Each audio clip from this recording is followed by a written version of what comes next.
Good evening, everybody. Thank you for joining us for tonight's presentation of how to create a pollinator garden with native plants.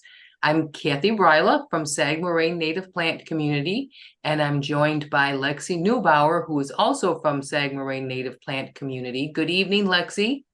Good evening, everyone. And we have a ton of information for you tonight, all very useful stuff from how to prepare your site, to how to create your design, to how to choose your plants, to how to care for your gardens, whether they be newbies or more established gardens. So we have a ton of information to get through, and we hope that this is going to be very useful for you during your spring gardening. So how to create a pollinator garden with native plants. Of course, first I want to talk a little bit about Sagar Marine Native Plant Community for all of those watching who are not familiar with our organization. And even if you are, I know you just want to hear it again. Our motto is restoring our environment one plant at a time. And we are very deliberate about this motto because we're going to be talking about creating gardens tonight, and those could be gardens of any size. That could be a garden of 6 foot by 6 foot. Remember that any garden of any size, and even planting one plant, can make a difference in our local ecosystem and in our local environment. So don't feel like you have to create your whole property to a garden or to a native garden to do any good, or don't feel that you have to make your garden so big that it's difficult for you to handle. Remember, even one plant makes a difference, and so does one small garden.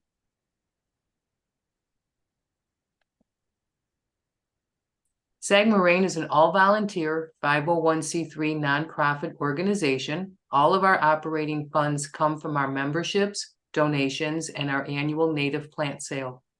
Through education and community outreach, we strive to change the way people view the plants that surround them. The plants that surround us are really, they're either life-giving or they're devoid of life. And we want to raise awareness of the difference in the different types of plants and whether they are contributing to our ecosystem. There's a ton of information on our website about the whys behind native plants, the hows, designs, plant selector, many things. Visit our website when you have a chance, sagmarine.org.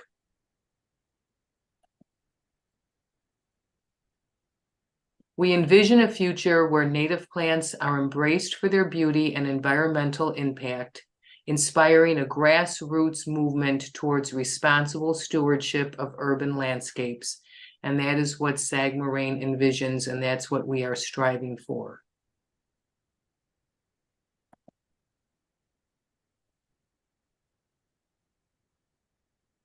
Sorry, my thing is sticking a little bit. Come on, there we go.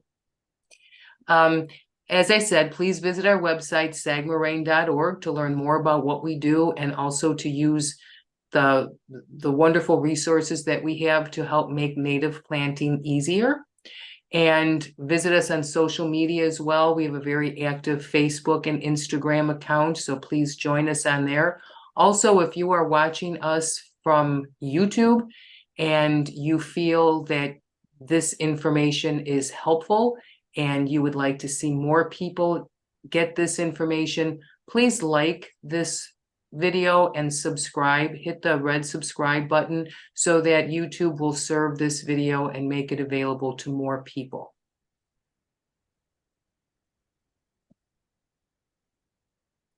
And we're going to be talking about this more later, but I just wanted to show you that the plants that we're talking about tonight, we will be adding, when we talk about the different plants, we'll be discussing what zones they are for. And as you can see in this map of the USDA plant hardiness zones, most of the plants that we're going to be talking about work for numerous zones. So we will go over that with you. But you can go to this plant hardiness zones at that website, planthardiness.ars.usda.gov, and enter your zip code, and you'll find out exactly what plant hardiness zone you are in. You can see that Sagar Marine, we are in the southwest suburbs of Chicago. So we are actually now in zone 6A. You can see that, you know, zone 5B is west of us, but you can see that little green area hugging the lake, and that's where we are. So we are now in zone 6A. So we'll be talking about different plants, and we'll mention what zones they are good for, and you can find out your zone by going to that website. And I believe that Mary, who is behind the scenes with us, our silent genius back there, she'll be putting that link in the chat. And just a little bit of a brief summary about why these native plants that we're talking about are so important, and why it's just a very wonderful thing that we can do for our local environment, to put in a pollinator garden, regardless of what size, to create a healthier ecosystem. Because remember, if you do one and your neighbor does one, and if we can get 4 or 5 of these on the block, then we have different stopping places for our pollinators and birds. Now, native plants are host plants for most species of native butterflies and moths. And what a host plant is, it's the plant that they lay their eggs on, that their caterpillars, their larvae, need to feed from. The larvae of our native butterflies and moths are dependent on the native plant species with which they have co-evolved for hundreds or thousands of years. Just as the monarch butterfly can only lay its eggs and its larvae can only feed on milkweed, most of our other native butterflies and moths have their own specific native plants with which they are completely dependent on in order to reproduce. And so why are those caterpillars of butterflies and moths so critical? They're critical to our birds. Our birds, the number one food source for most of our native birds are, for their young, are those caterpillars. Even if the adult birds eat a lot of seed or berries, for their babies, they need protein-rich insects. And the most nutritious for most of our native birds is those thick, soft-bodied caterpillars. And it takes thousands of caterpillars to feed just one set of nestlings. I think the number from Doug Tallamy's research for one group of chickadee nestlings, like pictured in this photo, is just to get them to the point where they fledge, is over 9,000 caterpillars that they need to find in our landscapes. And they're only going to find those on native plants. So what's the big deal with birds? I mean, yes, we like birds. We want to help the birds. We want to help the baby birds so that they can become adult birds, just because they're cute and they're cheerful and they sing, you know, nice songs. But it really goes way further than that. Birds are essential to our ecosystem. Our future without birds is very questionable. And as you all probably know, I know I'm speaking to the choir probably, but our bird populations are down significantly. It's estimated that we've lost about 3 billion birds in just the last 3 decades. This isn't a sustainable situation because birds keep destructive agricultural and forest insects in check, most of which are invasive species from other countries. Birds help to pollinate flowering plants across the globe. Their pollinating services are especially important in the rainforest, which is considered the lungs of the earth. Birds supply waste removal services that prevent disease. Birds spread seed and bring plants back to destroyed ecosystems. Birds help sustain forests, marshes, grasslands, and prairies. By doing this, they help store carbon and keep our climate stable. So these guys are really the stewards and the sowers of our natural lands, and we need them to keep our ecosystem going. And native plants are also important for, sorry, that did it on its own, I promise. That certainly wasn't a mistake of mine. But native plants are also a very important source of pollen for breeding native specialist bees. Some of our native bees can feed off of the nectar and pollen of a myriad of plants. They're called generalist bees, but there are a number of them, almost 50% of our native bees that can eat the pollen and nectar as adults from a large variety of plants, but their larvae or their young can only feed off of the pollen of certain native plants, of one species of native plant. So if they don't have those plants around, again, they can't reproduce. They can't lay their egg that will that will become a larva and then become an adult bee, because the pollen from the plant with which they co-evolved is not in the environment. So therefore they can't reproduce. So as I said, 30 to 50% of our native bee species are dependent on the pollen of one species of native plant in order to have young. Now, a lot of people don't really like bees. We hope that one of the things we try to do at Sagar Marine is do a little bit of positive PR for bees, and I'm not going to get into a lot of that today. That's in other presentations that we do about how really it's wasps that do most of the stinging, and most of our native bees don't even have a stinger, and they're peaceful, and yada yada yada. But we really need to embrace them to a large extent, whether we want to or not. It just is what it is. Pollinators, especially bees, are responsible for so many essential services that we truly can't survive without them. So to say that we don't like bees and we don't want bees around, that's not an option. We need to have those bees around. And yes, more than 150 food crops in the US depend on pollination, but that is really just the icing on the cake, no pun intended. Remember, pollination is key to the reproduction of wild plants that produce oxygen and sequester carbon. Pollinated plants help to purify water and prevent erosion through roots that hold the soil in place. And the water cycle that supports all life depends on pollinated plants to return moisture to the atmosphere and control our weather. So we need pollinated plants, and we need our pollinators to pollinate those plants so those plants can reproduce. The very air we breathe and the water we drink depends on this. And the good thing is, by creating your own native pollinator garden, that is the best and most rewarding way you can help our essential pollinators and birds at home. And remember, every little garden helps. If you do a garden that's beautiful and it inspires your neighbor to do a little garden that's beautiful, it's creating, in the long run, it'll create massive amounts of habitat throughout our suburban landscapes. So now let's get to the do's, to how to. We talked about the importance of, let's talk about the how to. So the first thing we need to do is prepare the site. So figure out where you're going to put your garden. And I would say, depending on the time that you have, the finances you have, be cautious. I know that it is tempting when you're starting to want to go all out, because it really is exciting. And to have a large garden, you're going to get so much enjoyment out of this as the years go on. But just be aware that you want to, create something that you can maintain. So I would say that one of the best things is, don't get too overzealous and try to do your whole yard at once. Do a section. And, when that section is a little bit matured over the next year or two, you could always expand into another section. But maybe you don't want to have a whole yard of baby plants that need more care all at once. So the first step in creating a pollinator garden is to prepare the site.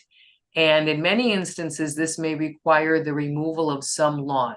And we're not a group that wants you to remove all of your lawn and put in all native plants. We get it that lawn, when you have, kids need lawn, pets need lawn, so, not saying that you need to get rid of all lawn, but lawn is, it does usurp a lot of resources, and it really provides nothing to our ecosystem. So to take out a little section of lawn to make room for a pollinator garden is truly a win-win. So there are many different ways that we can remove lawn. and we're going to go over some of them now. And I'm going to turn this over now to Lexi. So the first way you can remove some lawn is with sheet mulching. So this is a very economical and organically friendly way to do this. Save all those Amazon boxes, break them down, take off the shipping labels and the tape, and you just kind of layer them around in the shape of the bed that you want to create. And what we're doing here is we're really making sure we're getting rid of the lawn underneath all of that cardboard. So you layer it up, put some water on top of the cardboard, get it all wet, and then you can take several inches of compost and spread it over the cardboard.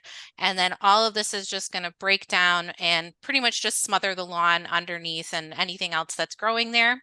And then you'll have a nice bed ready for you to plant into. So you can just plant right into this once it's all broken down. And this usually takes a couple of months. So this one does require some patience. If we look at the pros and cons for this, this is a very cheap and easy way to do a small section if you have a little area that you want to do. But again, it's only practical for a small area. It does require patience, and it may reduce the water and air transfer to the soil. So, we're blocking out the sun, we're blocking out the rain that's going, right into the ground there. But this is an inexpensive way for you to get rid of a little patch of lawn. Okay, the next process is called solarization.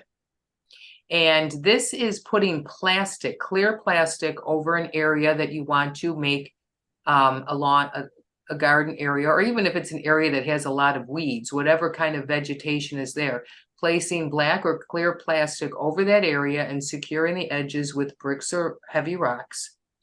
Leave the plastic in place for several warm months during the summer to bake the grass underneath. So you could do that this year, and by the fall or next spring, for sure, you should have a planting bed ready to go. Very little labor involved in that. So that's definitely the pro. Very, very small amount of labor. There are a few cons. Number one, it requires patience. You're not going to be able to put your garden in this year. All you can do this year is prepare that bed. Solarization, not only does it bake and kill the lawn, but it also can kill the organisms in the soil. It virtually sterilizes the soil with heat. This effectively makes the soil sterile, and healthy soil rich in organisms is the foundation of a healthy garden and ecosystem. Normally, native plants do not need any extra fertilization. They like the soil that just the way it is, that they co-evolved with. If you use this method, you're probably going to have to add some nutrients back to the soil because you virtually sterilized the soil. Okay, the next one is you could rent a sod cutter. So these are available at most hardware stores. They are kind of a bulky piece of equipment, and you want to, make sure that you have some experience or know-how with this, watch some videos on how to do it. Or maybe if you have someone who cuts your lawn for you, maybe they can do this for you. But it's good if you have a very large area that you need to clear, and also if it's, in relatively straight lines. So the great thing about this is that you don't have to wait at all. You can just get rid of all of that lawn in one go. But again, it can be a little bit difficult to use it if you're inexperienced, and you want to just make sure that you know how long your project is going to take, so you're not keeping that cutter for 2 to 3 days. If you can try and get it done in one, that's going to be your most cost-effective option. And then, of course, there's the old-fashioned shovel method. And then you get a nice workout too. You don't have to do the treadmill for a week if you're shoveling out a garden, right? Grab a shovel and dig out the grass. So the pros of this method are it's very inexpensive. You probably have the shovel right in your garage right now, and your back, if that's in good enough shape, you're good to go. There's absolutely no wait time. You could have your garden ready to go, in a matter of days. It is labor intensive and really only suitable for a small garden area. It also can remove deeper chunks of soil, which causes more soil disturbance. and loss of good soil and bulkier waste to dispose of. This one is probably the simplest. If you have a really shady area that the grass isn't growing anyways, maybe you've got moss and not even a lot of grass, just little tufts, you can plant right into the soil. So again, this is most common in the shady areas. And if you do want to try and prep the area a little bit ahead of time, you can do skinning, which is cutting the lawn super short a couple of times during the spring season to just weaken the lawn. And then your native plants will slowly start to take over the remaining bits of lawn, but you won't have that clean bed to start with, but it is a good option if you don't want to rent equipment or to have the labor of working with a shovel. So again, very little extra labor, very little soil disturbance. You're really not moving anything around. But this will only work in a very thin lawn, and it will take a little bit of time for the native plants to take over what's existing. Okay, so the next thing we need to do, once we've decided where we're going to put the garden, and we're going to and we've cleared the area of whatever vegetation was there, we want to assess what the site conditions are. That will help us to choose what plants we're going to put in the garden. So the first thing we need to determine is how much sunlight does that garden get? So when you're choosing plants, you want to know, does my area get full sun, part shade, full shade? And sometimes that will vary depending on how large your garden is. If it's, on the larger side, you might have part of your garden that's in full sun, but another part that's in part shade because there's a tree closer to that, or there's a garage blocking some of the sun. So full sun is considered 6 or more hours of direct sun per day. Part sun is 4 to 6 hours of direct sun per day, and it can tolerate afternoon sun. Part shade is the same amount of hours, 4 to 6 hours of direct sunlight per day, but mostly in the morning. Part shade plants don't care for that hot afternoon summer sun. And then, of course, full shade means less than 4 hours of direct sunlight per day. Then we need to figure out how moist is the soil. If you dig a hole in your soil and you fill it with water, does it take a long time for that soil, for that hole to drain? That would mean that it's a wet soil, that it's not draining well. After you have a heavy rain and you dig down and you go down a foot, are you still finding water down there? Well, then that would mean that you have a wetter soil. Wet soil is usually found in wetlands or shoreline areas. It's usually saturated, doesn't drain well, and is prone to periodic flooding or ponding. Wet mesic soil is not saturated, but it will retain more water than mesic soil. And mesic soil is basically moderate moisture. It's never saturated. It drains real well, but it never completely dries out. It's not one of those soils. You're not going to see this soil, parched and cracking. It'll be more crumbly under your fingers. It's not completely dry, but it's there's still a little bit of moisture in it, but nothing that is standing. Dry mesic soil means the soil is slightly dry, but more moist than dry soil, because dry soil, has very low moisture level and receives minimal precipitation, or that precipitation drains or evaporates quickly. It could be because it's in a very sunny spot, very hot spot by brick, by cement. And this is the soil that can often, especially because of our clay soil in this area, can look like very cracked. It'll form those large cracks. Also, we have to look at the consistency of the soil. There's loamy soil, which means that, basically our soil is, different parts sand, silt, and clay.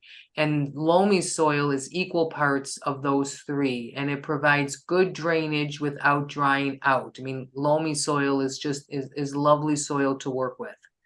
Sandy soil is lighter in color and it will have a grittier texture because there's a lot of sand in it.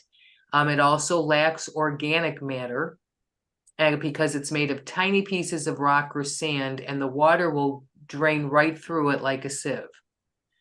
Clay soil is made of very small sediment and it packs very tightly together, very difficult for water to percolate into clay soil.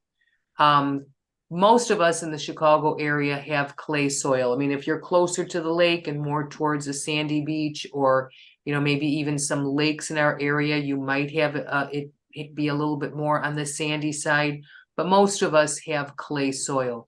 Fortunately, most of our native plants that, again, they evolved in this area, they're native to this area, they evolved with that clay soil and are well adapted to it. So our native plants tend to like that hard clay soil very, very much. And now we want to talk more about choosing the appropriate plants for your site. Now that you know what your sun level is, what your moisture level is, let's talk about how to choose some appropriate plants for your site.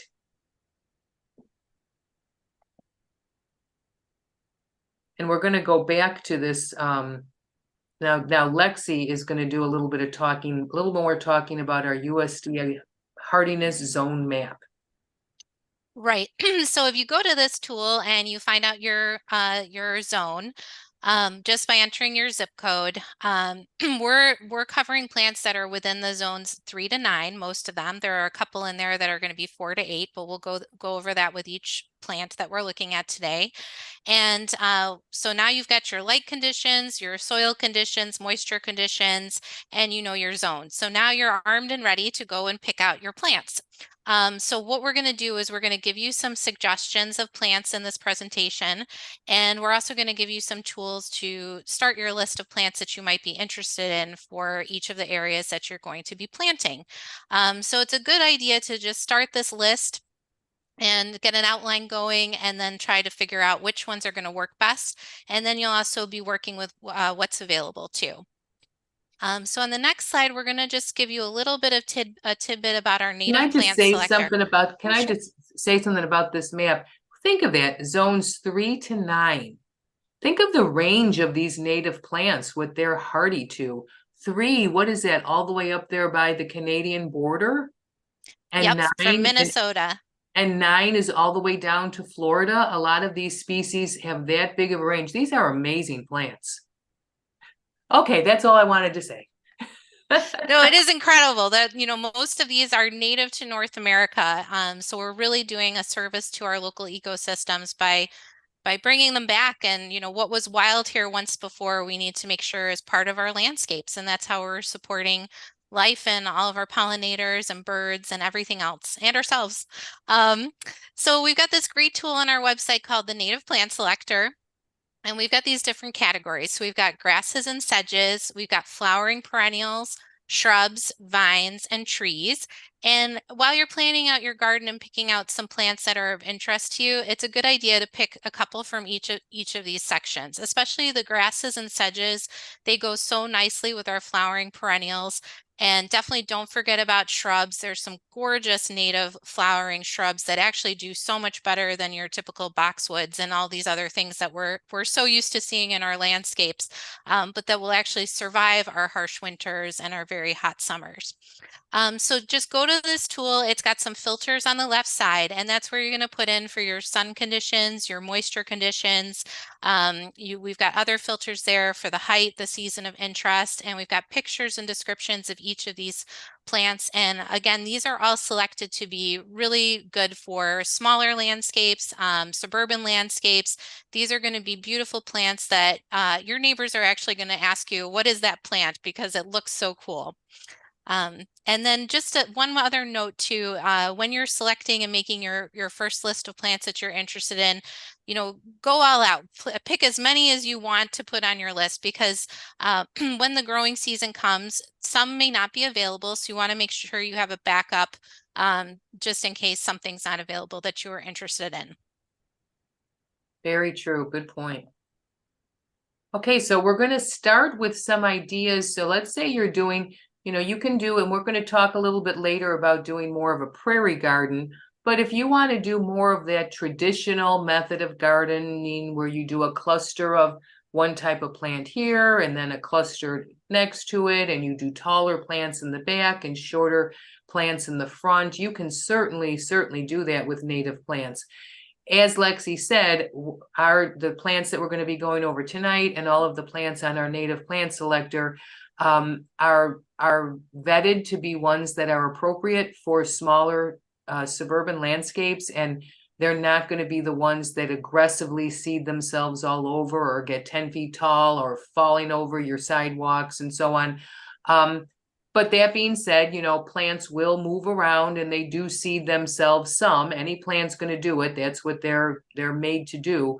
But they're easy to manage. These are plants that are easy to manage. And if one grows somewhere you don't want it, you can pull it. But your garden, regardless of how deliberate you are of designing it, there's going to be little fluctuations that the garden decides to do on different years, but they usually end up making it just more beautiful.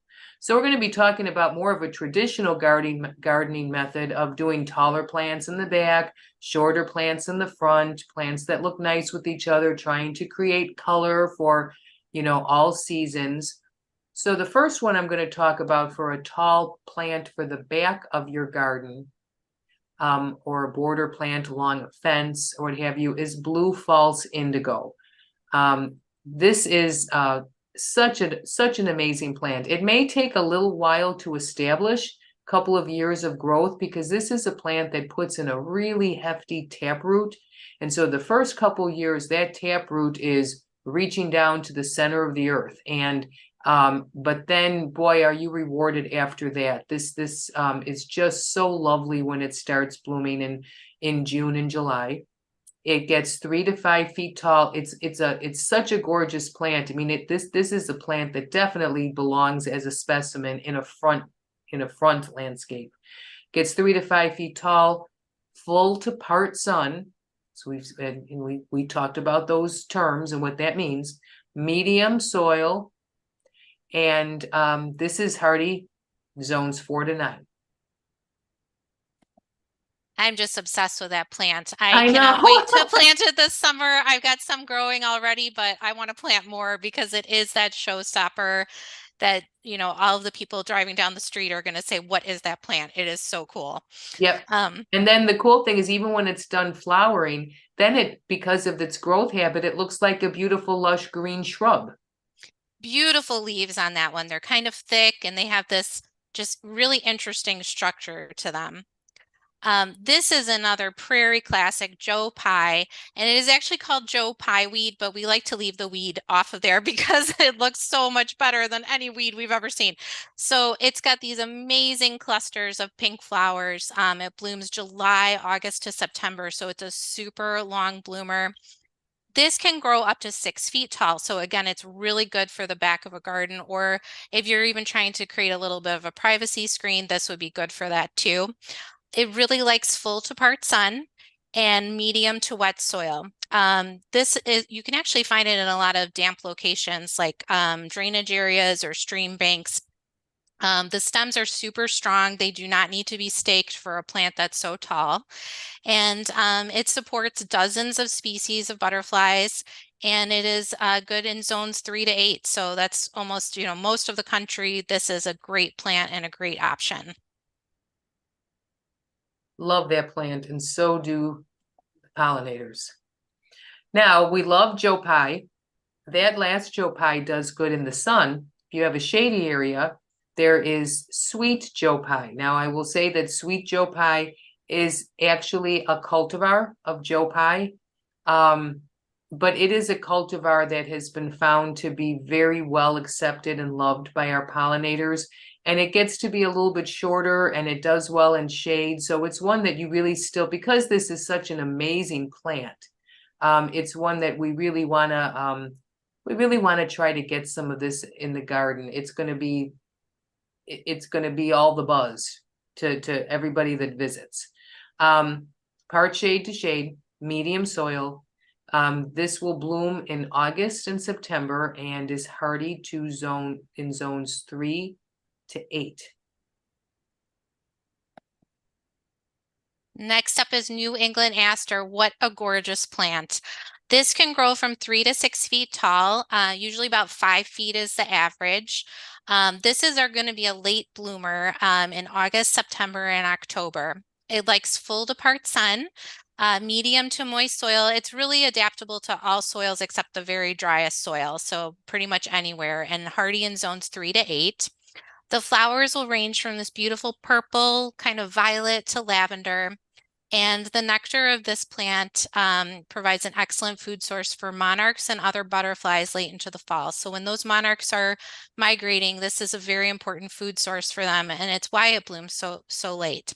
It can be pruned back early in the season before blooming to encourage a more bushy growth. If you don't want it to get to 5 feet tall and you want it to stay around 3 feet, it's very tolerant of the Chelsea chop.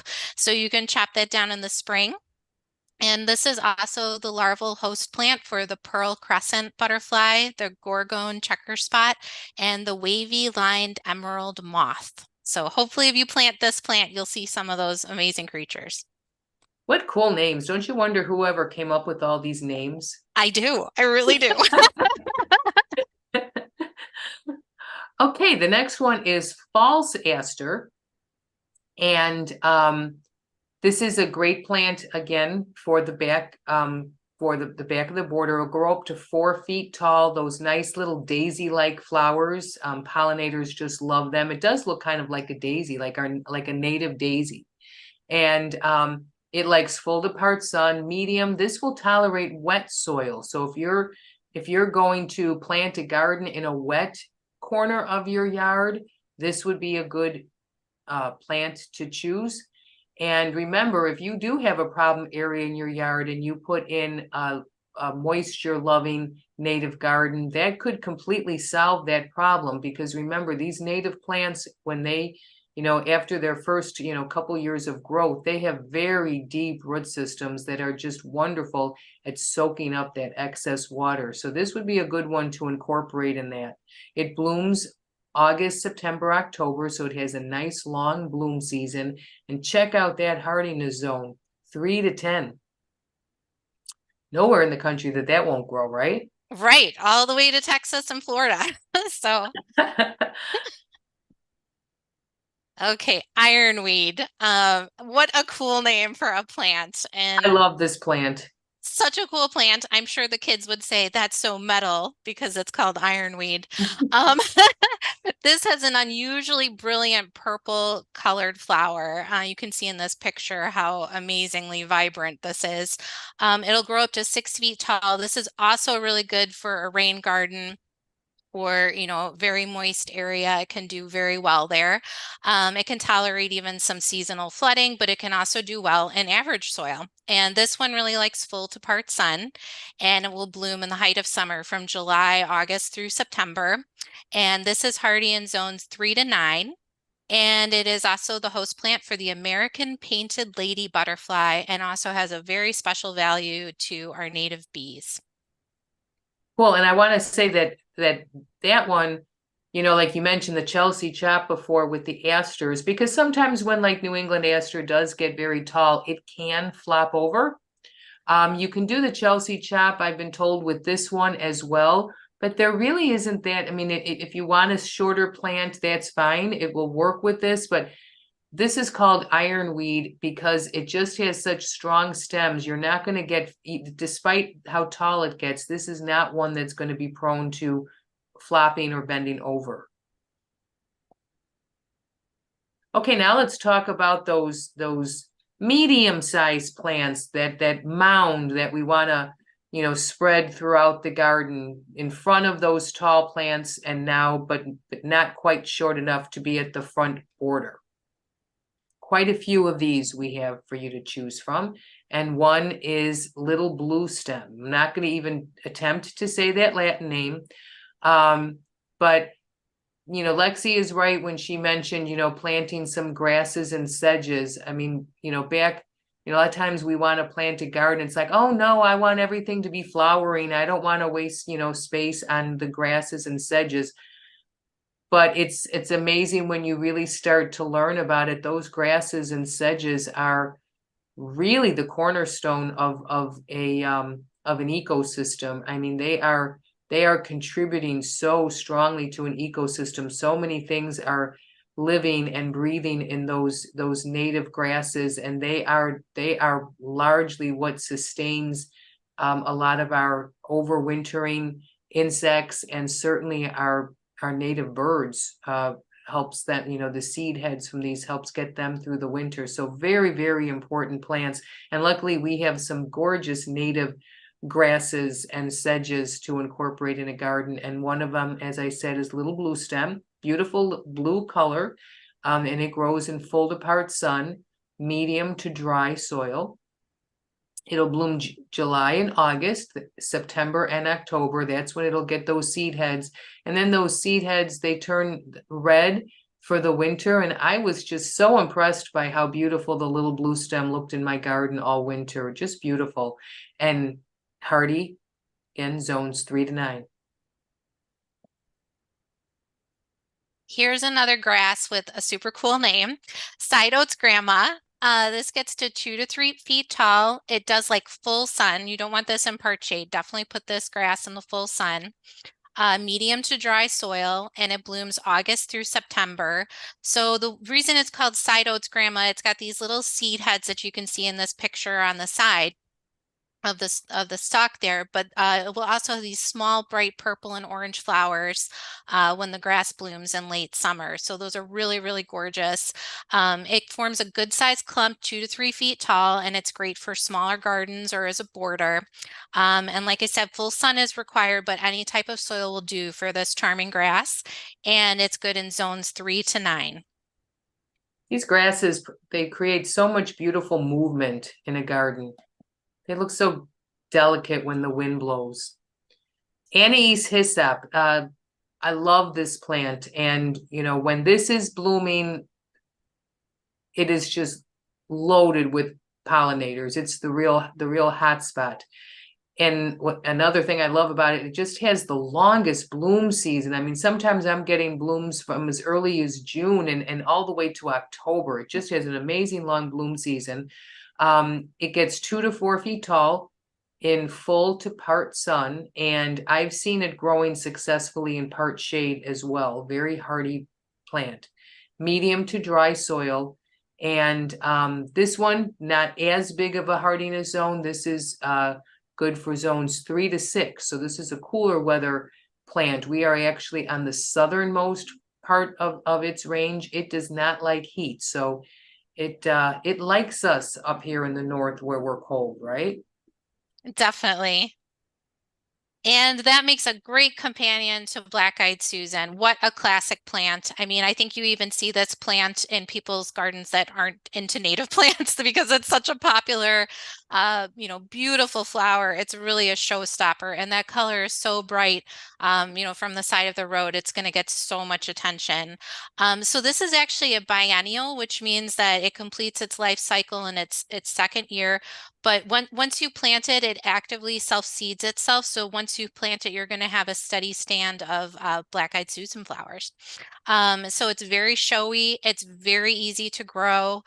Gets 1 to 3 feet tall, full to part sun, moist to dry soil. Doesn't get any easier than that. And look at the bloom range for this. June, July, August, September, you're going to have that beautiful bright color. And this one is definitely for most of the country in zones 3 to 9. And this is also the larval host plant for the silvery checker spot butterfly and the wavy lined emerald moth. Oh, and it looks like a big smile in the yard when it's blooming. Okay, blue lobelia. Awesome plant, also loved, loved, loved by pollinators. This will get 1 to 4 feet tall and in full to part sun. So a lot of times, you know, when we have a big range like that, 1 to 4, you know, that might depend on like how much sun it's getting, because it can do full to part. Maybe it gets a little taller in full, not as tall in part.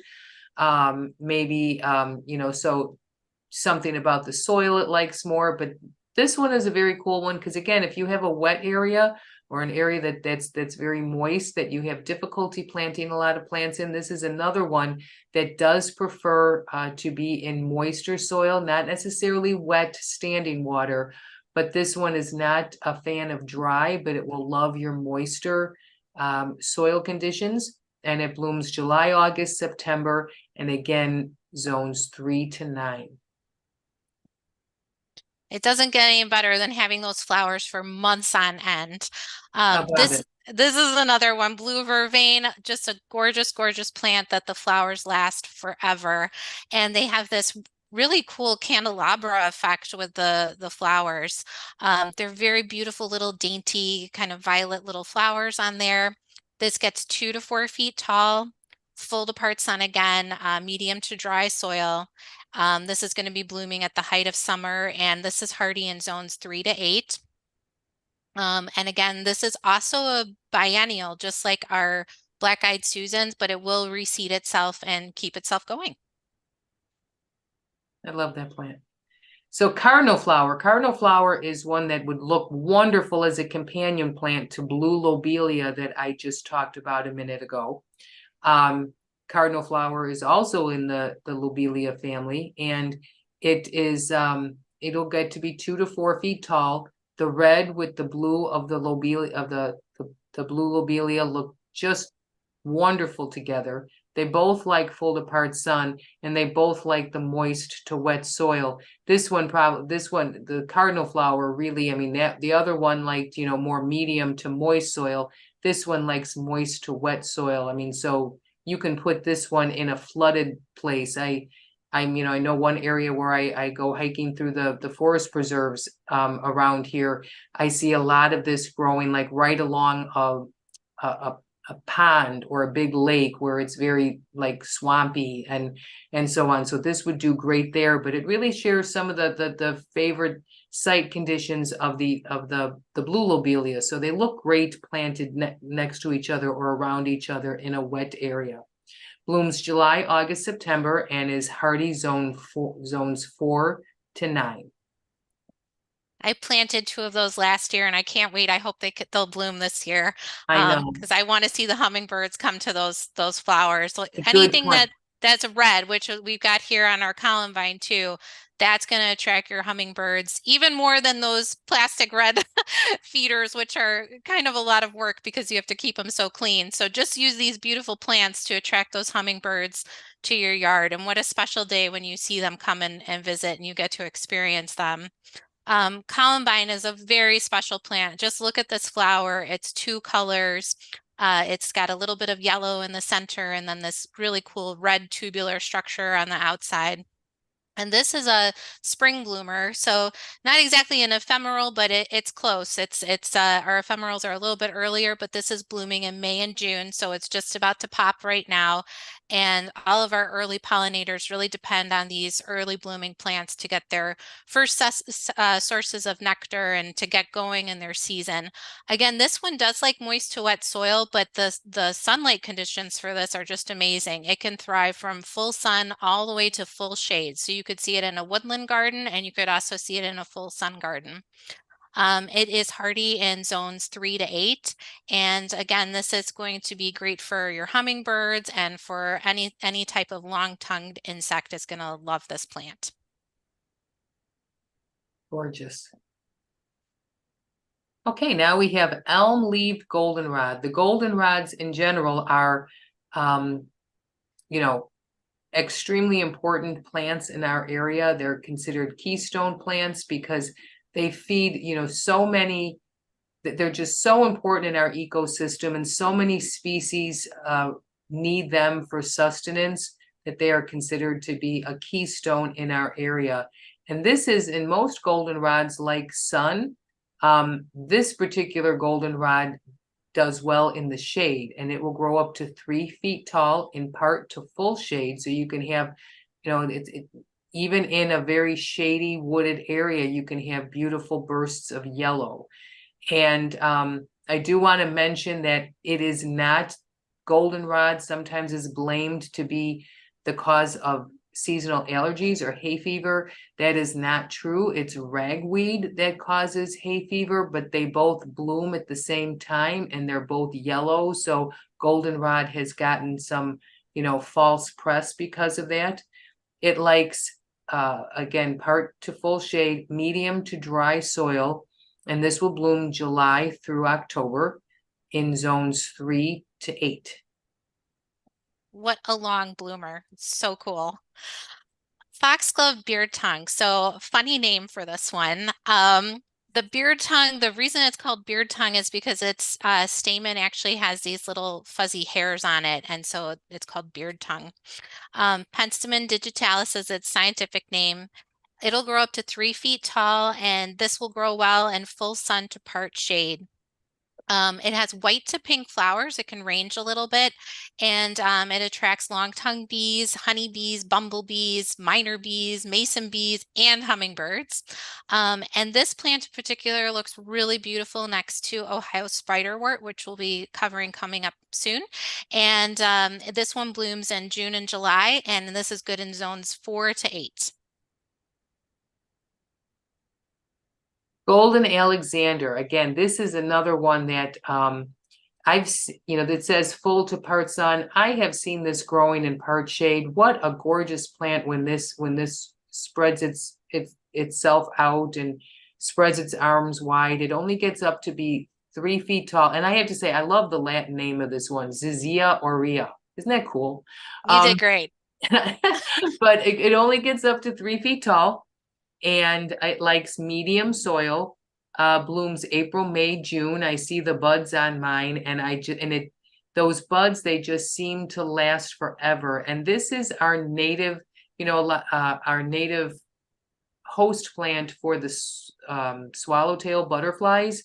And a lot of times we see those swallowtails now on our dill, and we see them on our carrots. And so that is one species that has been successful at finding another host plant other than our native host plant for them, which this was the native original host plant for them. But because those other plants are in the same family, the swallowtails will feed off of those as well. Unfortunately, most species of our native butterflies and moths have not been successful at, or at least not yet, at being able to acclimate over to a non-native species. Again, blooms April, May, June, and is hardy in zones 3 to 8. And here's Ohio spiderwort. So again, this is a great companion to the foxglove beard tongue. It gets 2 to 3 feet tall, and something really cool about this plant is that it blooms in the morning and early parts of the day, and then the flowers close up towards the end of the day in the heat of the afternoon. So it likes full to part sun, moist to dry soil, so it's really not that picky about where it's growing. It'll bloom for you from May, June to July, and this is good in zones 4 to 9. And Kathy, maybe you can talk a little bit about this, but this plant can be cut back in the late summer once the blooming season is over. That's a good point. So this plant is gorgeous when it's blooming. Just absolutely gorgeous. I mean, you can see those flowers. I'm looking at the beautiful intricacy on these photos and the purple hairs in there. They're just beautiful. They almost remind you of like a native, what are those orchid or something. They're just so beautiful. And they're such an important plant for an important nectar plant for early emerging bees, because when they're coming out of hibernation and they really need to fatten up and they need a great nectar source, this plant is full of nectar for those emerging bees. But it can be not the most attractive once it's done blooming. Once we get into the later summer, it can look sort of just floppy and just messy. It can look a little bit messy. Perfectly fine to at that point cut this back to like a foot from the ground, and just let the other plants around it shine. Won't hurt the plant at all, and it'll come up the next year and do its beautiful thing for 3 months. Okay, prairie blazing star. I think a prairie, when this thing is blooming and taking over, the garden, the visual of the garden, it's almost like fireworks. The color is so prominent, and it pops out, and I get so many. I have some prairie blazing star that are doing wonderful in the front of my house, and I get so many compliments on those when people walk by. It will get to be 3 to 5 feet tall. This one does like full sun. I would say that mine is probably in more of a part sun because it's on the east side of the house. But in part sun, it will tend to flop more and may not stand as erect. I have a lot of plants around it that hold it up. But if you put it in a more true full sun area, you will have less likelihood of it falling. It likes medium to moist soil, and it will bloom in the heart of summer, July and August, zones 3 to 9. Such a bright, beautiful color. And the Liatris looks so beautiful next to purple coneflower and to the black-eyed Susans. This, when people think of native plants, this is the classic plant that they think of, purple coneflower or Echinacea purpurea. You'll see lots of cultivars in our landscape stores, but if you can, really please plant the native version, because it's the most beneficial to our insects and our ecosystem. It's a very well-behaved plant. It grows in beautiful clusters and clumps, 3 to 4 feet tall. It's a perfect height. Will do well in full to part sun, medium to dry soil, and the bloom time is forever. It's for the height of summer, July, August through September, and it's good through zones 4 to 8.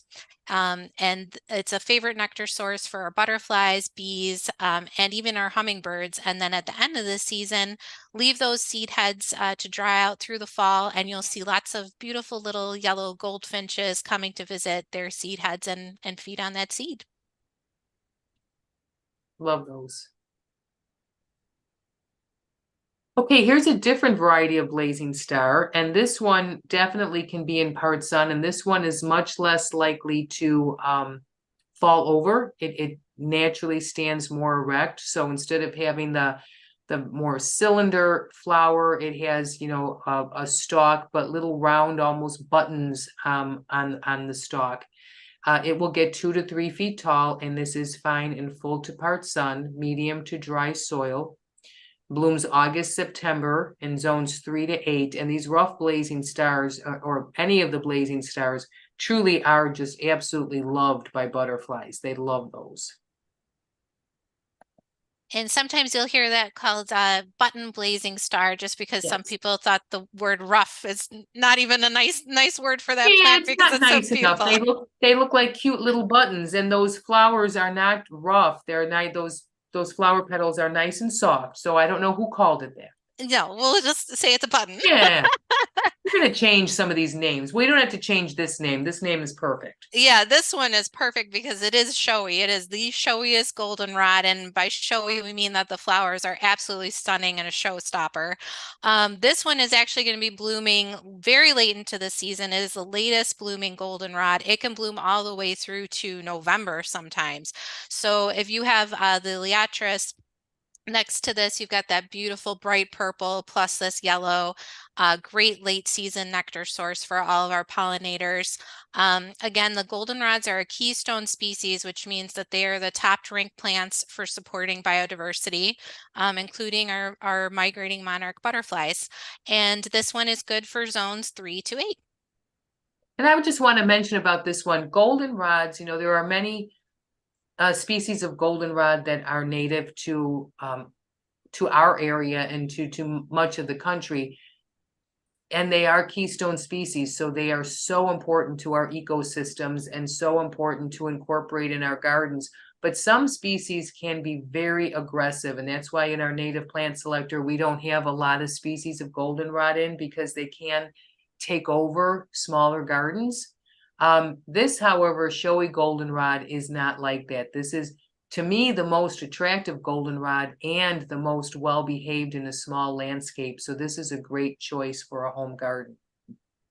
Don't be afraid of this one if you've heard some stories about goldenrod being aggressive. Okay, smooth aster. Same thing as with the goldenrod. There are some native asters that can get a little bit out of control, or they're too confined in a small landscape. They want to spread their wings. And maybe aren't suitable then for smaller suburban and urban yards. Smooth aster, however, is a much more, well-behaved, stay where you plant it plant. And you might get a few seedlings coming up here and there, but this plant is really going to, work well in even your smaller garden.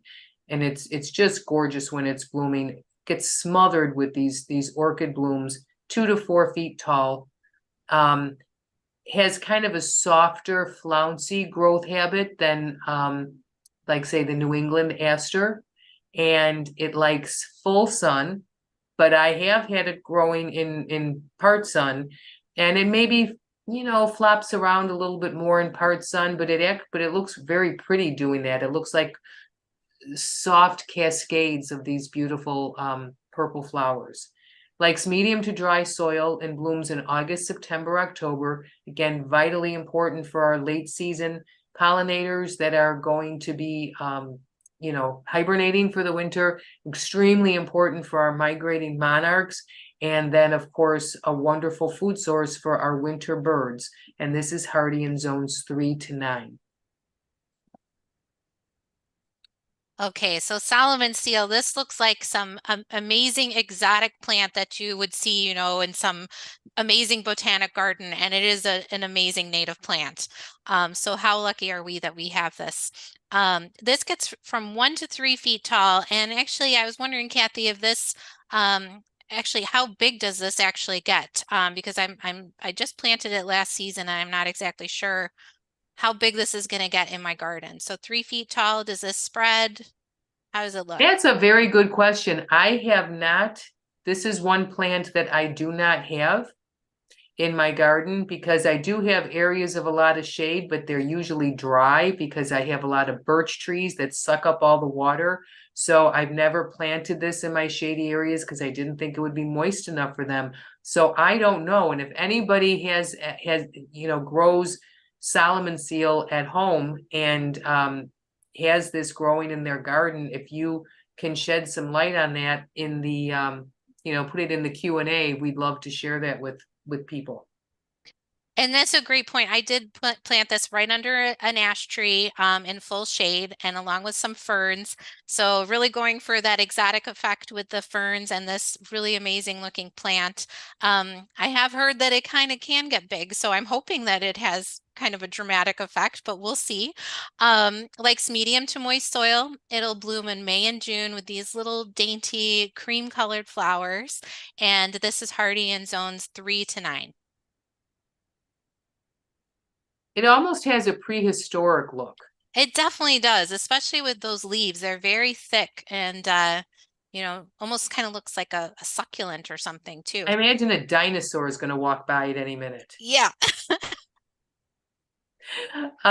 Swamp milkweed. Of course, this is an extremely important plant for our monarchs. Milkweed is the only plant on which they can lay their eggs and on which their young can feed. So if we want to save this species from going extinct, we need to act, and we need to get some milkweeds, a spotted milkweed in our landscape. And this is a wonderful variety. It's not, it doesn't spread around like the common milkweed does. It's much more well-behaved. Lovely plant, smells like vanilla, beautiful size, beautiful flowers. And whenever I have 3 varieties of milkweed on my property, And every time I see a monarch caterpillar, it's always on this variety. So I just think that this is the best plant to plant if you want to help the monarchs. Grows 2 to 4 feet tall, likes full sun, will do fine in part sun. I can attest to that. Medium to dry soil, and it blooms August, September, and October in zones 3 to 9. Can't wait to get more milkweed in the ground this summer. It's so vitally important. This one is a super easy plant to grow, wild bergamot. You might have also heard it called B-balm. There's a red version of this as well. Some people also call it horse mint, so a couple different names for it. It has these really interesting looking flowers that are a beautiful lavender color, and then an aromatic foliage that is used to make tea. This is native to most of North America in zones 3 to 9. It is definitely a favorite of butterflies, bees, that's why it's called bee balm, and even hummingbirds. It is the host plant for the hermit sphinx moth. This will do well in full to part sun, dry to moist soil, so it doesn't get any easier than that. And this is going to be blooming all summer long from June, July through to August. When that thing is blooming, it's almost like I have seen rare, I don't know that they're rare to me. When my bee balm is blooming, I see these unique native bees in my garden. And then when that's done blooming, they're gone. They're bees that are just looking for that and finding that. How are they finding that in my garden? And then they're gone. Just, I mean, so cool when that's blooming, the things that you can see. Now let's talk about a few shorter plants. There's not near as many as our medium plants. Let's talk about a few shorter plants that will do lovely along the border of a garden, or even if it's not a garden. Let's say you just want to, you have a walkway and you want to have native plants bordering each side of the walkway. These would be ones that would do lovely for that. First one is prairie dropseed, another one of our amazing grasses that has it's very fine, soft texture. Just looks like a little mop head there, like a little string mop or something, just cute little thing. And then it gets these, seed heads that come up in late season that smell really cool. Some people say they smell like popcorn. They do have a very distinct, pleasant smell. The Latin name is very cool. Sporobolus heteropus. They grow up to 4 feet tall, so they're a nice little small clump. I have to say, birds love to take, like, I have like the brown ones out there still from last year, the brown dried out foliage, and I leave it there for a while because the birds go crazy taking those. They love that fine grass, and they take the old brown fine grass that's there now, and they're building all their nests with it. So I like to leave it there for that. Likes medium wet to dry soil. Again, very adaptable. Blooms August and September in zones 3 to 9. And this is one that if you have a very dry area along a walkway or a driveway, this can tolerate that quite well, whereas some plants can't tolerate that heat and dryness from the cement. Okay, next up is butterfly weed, and this is just such a gorgeous milkweed. You'll see those tiny little flowers. So just like the swamp milkweed that has the pink rose sort of flowers, it's the same shaped flower, but they're this bright, bright orange. And this is blooming June, July, and August. It's lower to the ground than our other milkweeds, and it's just as beneficial to our monarchs as swamp milkweed or common milkweed. This one does like medium to dry soil. It prefers things a little bit on the drier side, and it does really thrive in full sun. Again, this one is good in zones 3 to 9. And the mature plants can have a taproot that extends over a foot into the soil. So that's pretty interesting that that's how it keeps itself going, even when there's no moisture in the soil. And I want to mention here, if any of you are interested more in milkweeds for our to help the monarchs, we did a webinar about a month ago all about monarchs, and if you look on our YouTube channel, you will find that. and it's why monarchs matter and how we can help. And we do a deep dive into all the different species of milkweed that are native to our area. And there is a species of milkweed for any site location. So check out that webinar if you want more varieties that might work in your yard. Just had to, Even the shade. We've got even the shade. yep, milkweed for shade. Yep. Okay, cream white indigo. We started this off talking about blue indigo, wild blue indigo, and we said that that was one of our favorite plants, and we're getting near the end of our plants we'll be talking about here, and we're at the cream white indigo, which is another variety of Baptisia, which is in the pea family. And this one is cool because it is much smaller. It has these white, whereas the blue indigo is more of a taller statement plant for the back of your garden, or as a tall, like, well, statement. This is more of a shorter plant for the front of your garden. It will, like I said, it'll only get 1 to 2 feet tall, and it likes full to part sun. This is just so pretty when it's blooming and full of those cream blooms, and it likes medium to dry soil.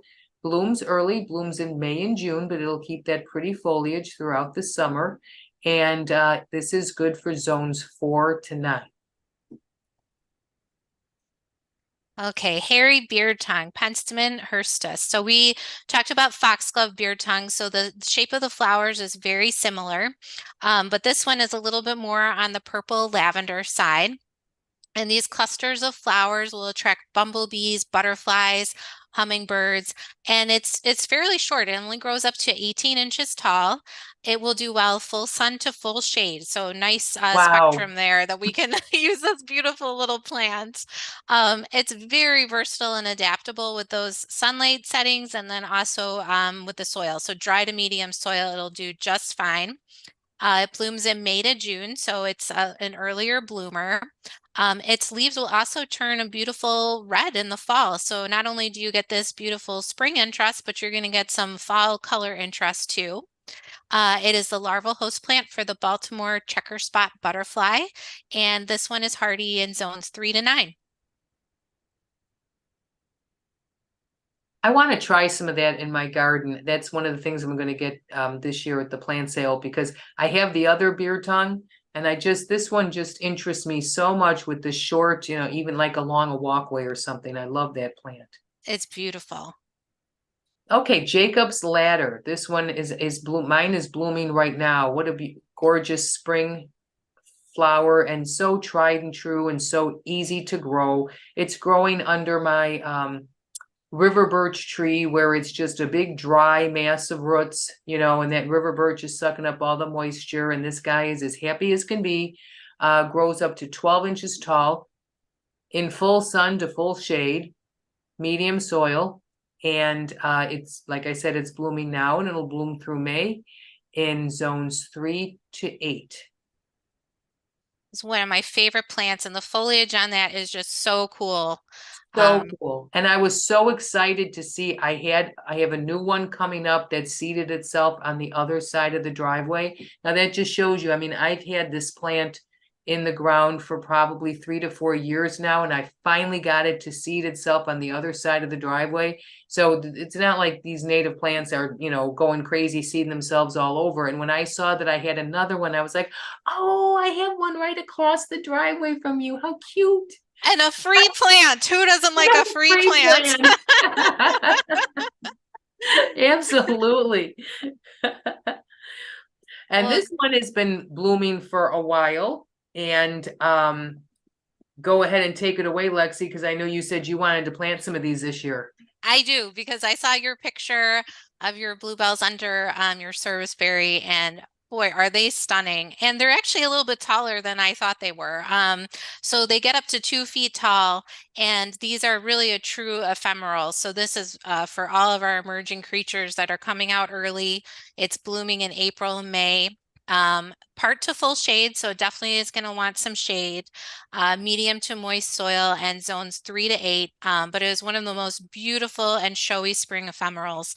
And when you see a butterfly sitting on these flowers, it's supposed to be the most special thing you've ever seen. So that's why I want to get some of these into the ground, into my little woodland area.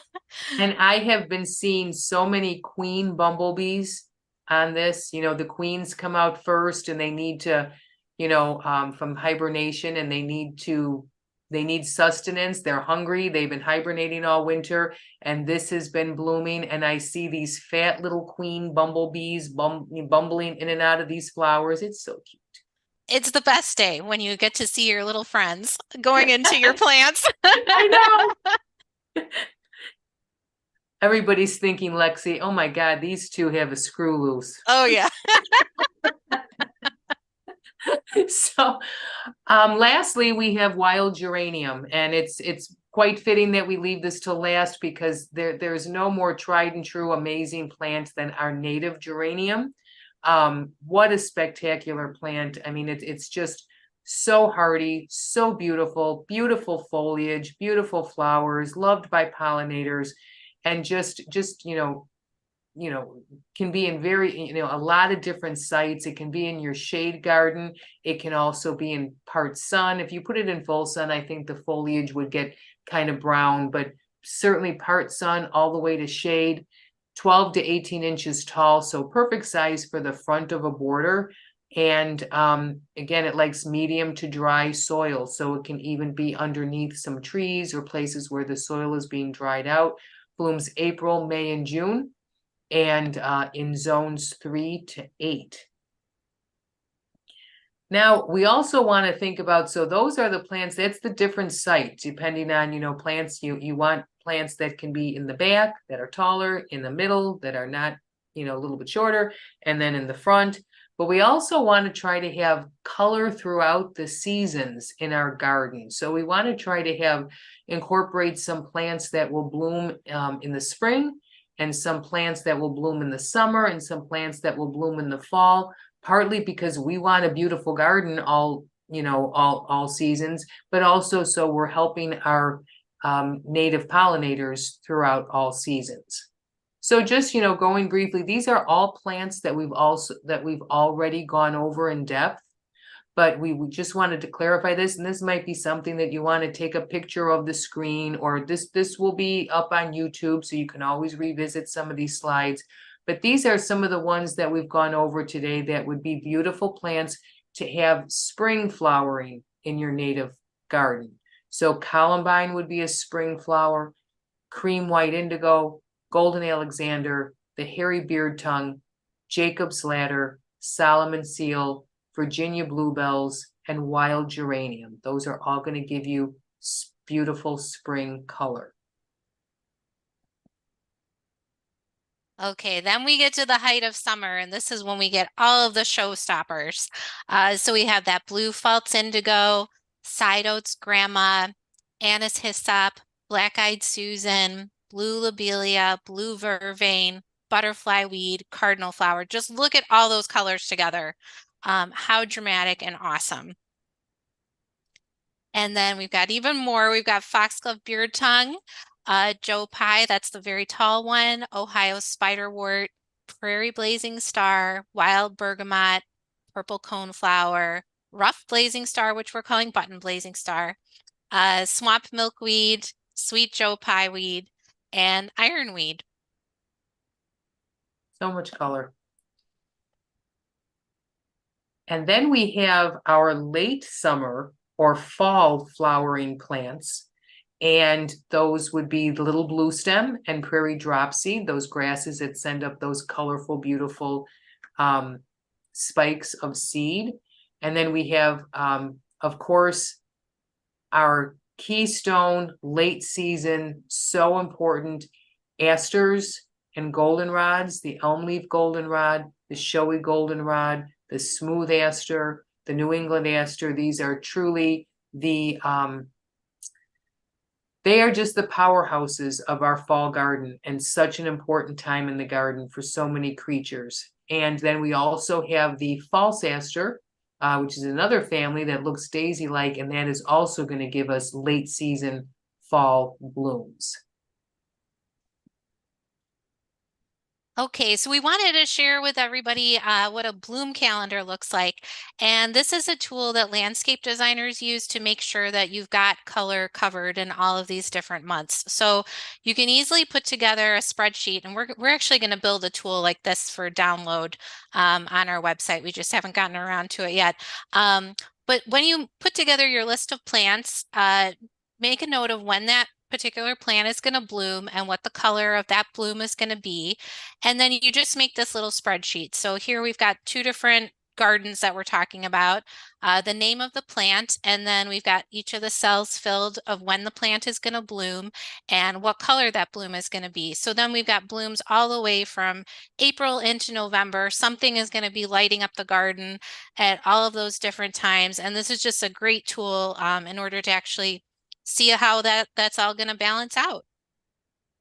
Love that. Oh, sorry. One note on this. I just wanted to make sure that if anybody's doing this, to include your native shrubs because those bloom as well, and you want to take that into account into your bloom calendar.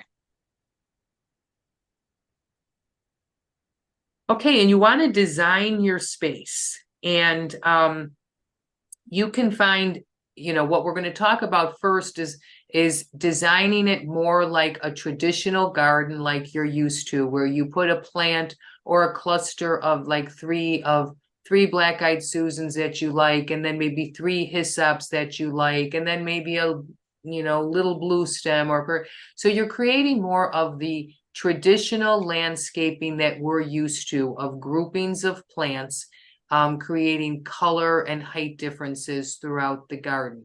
So that is one way that you can create your garden, and it's a great way to get inspiration is go on some native garden tours, go on take a walk at some native gardens, or look online. We have some gardens on our website of people in the area. So go to garden walks, go online, look at photos, and try to have a few inspirations that can help you with your design, or at least it can give you a jumping off point of some things that have inspired you and would give you some ideas of where you would like to start. And then we wanted to share just kind of how landscape designers work. We can do a more simplified version of this. What they're going to do is they would actually map out your area and draw everything to scale and, consider the spread and the size of all of the plants. But you can do a simpler version of this. So imagine just making a little sketch of the area that you want to plant a garden. And each of these little circles or shapes represents a different plant. So you can take your list of all the plants that you're interested in planting and put your taller ones at the back, your shorter ones towards the front, and think about them in these different groupings. So we just want to show a couple different examples of how landscape designers actually think these things through, but we can do our own simplified version of this technique. And here's just two other images from landscape designers. So you can see here, this is kind of a key on the left side with the shape and what plant that represents and the count of the plants that are going to be needed to fill the space.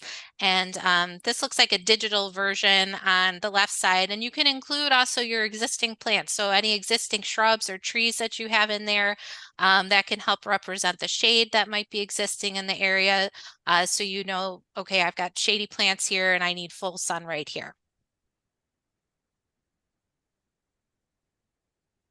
Okay, and we want to plant in clusters.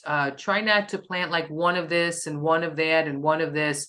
You're going to have a much better show in much more color, and it's going to look more cohesive to plant in color in clusters of, say, at least 2 or more, 3 or more plants. But it's also important, if you have a larger stand of a certain type of plant, it will be much easier for the pollinators to find your plants if it's not just one individual plant. So try to plant in clusters of 3 or more, depending on the size of the garden you're doing. Plant spacing. So Sometimes if you look on different websites where you might buy plants, and we're going to go over that in just a little bit, they'll give you the recommended spacing in between the plants, but a good rule of thumb is just 12 to 18 inches. So they do best when they're planted closely together, and they help support each other, as you know, the ones in the back are going to be taller and the ones in the front are going to be a little bit shorter, but it also helps block out the weeds. So these friends all like to be together, and just if you're ever in question, you can always look it up online, but 12 to 18 inches is a good rule of thumb. And just talking about that a little bit, I mean, remember when we're creating a native garden, we really do want them to be close together. You know what Lexi said, they hold each other up, you know, their root systems support each other, but also, you know, our ultimate goal is to have this garden that's lush with color and not a lot of weeds that we have to pull. And we don't have to do all kinds of mulching and everything, you know, for years on end. So, and we don't want to do a lot of watering. Now, most of these plants have very deep root systems, so once they're established, they require much less water to begin with. But if you have those plants planted, you know, very closely together and they're completely covering the ground, weeds can't take hold, and they help shade the ground to keep more moisture in. So by planting a garden that is close together and not a lot of space in between plants, you are going to greatly, greatly, greatly eliminate the amount of work it's going to take to maintain that garden.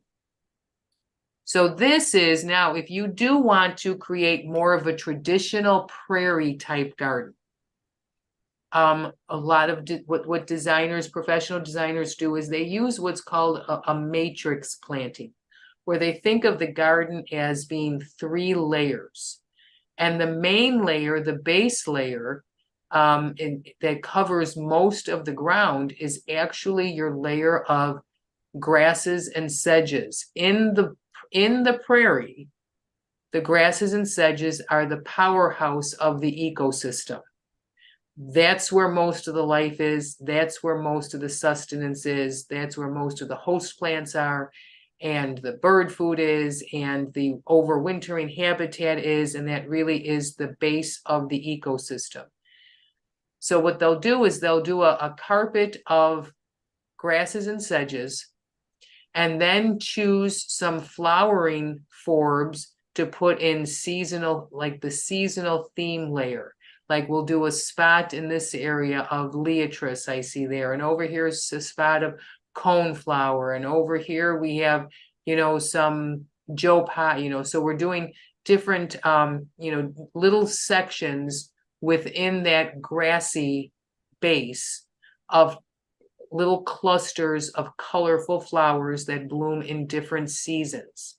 And then they have the top layer, or what's called the structural layer, is depending on the size of your garden, you put 1, 2, 3 structural, sculptural specimens to really add those layers and that height to the garden, and that interest of different levels and heights. So for that, you'll use a tree, shrubs, couple shrubs, or even some of the taller plants that we went over for the back of the border. Like that would be like the wild blue indigo, or like pictured here, the Joe Pye weed. So this would be more of a traditional prairie look, if that's what you're interested in creating.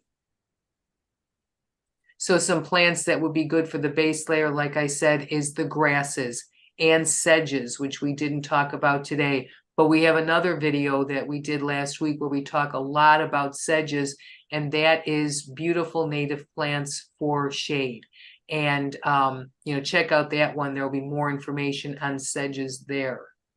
And again, the seasonal flowering natives would be good for the middle layer, to do a few, you know, groupings of those that you're adding to the carpet of green grasses and sedges.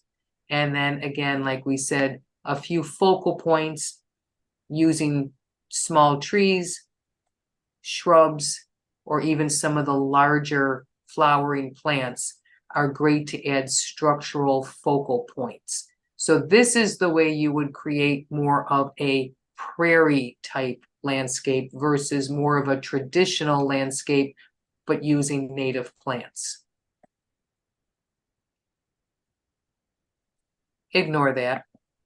That's called me putting my cursor in the wrong spot.